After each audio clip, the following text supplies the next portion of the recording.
Ma'am, may we have your reaction about the statement of Hanilet Avancenia congratulating the current administration for the situation of kidnapping and killings in the country? There was, I think, a sarcasm in her tone. Nakakalungkot. Dahil muli, mababanggit na naman natin ang mga kaalyado ni dating Pangulong Duterte. Hindi po ginagawa na katatawanan ang isang ganitong klaseng sitwasyon. Kaya kay Ms. Hanilet Avancenia,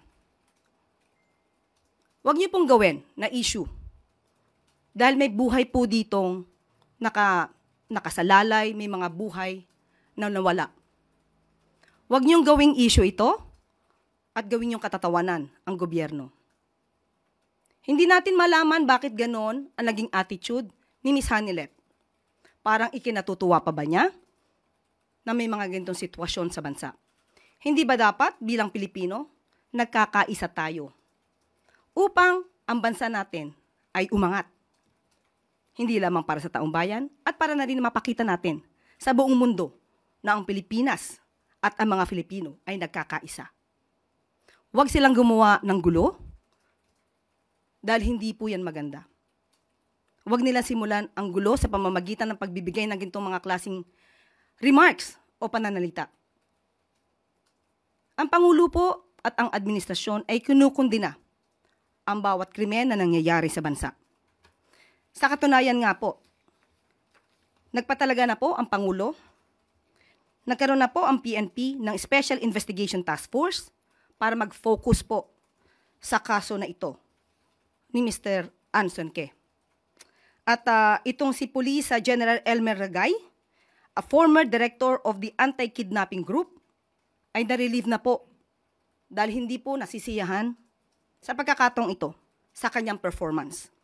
Kaya po ang itinalaga ay si Police Colonel David Poklay, na dati pong Criminal Investigation and Detection Group. Kasama po siya dyan dati.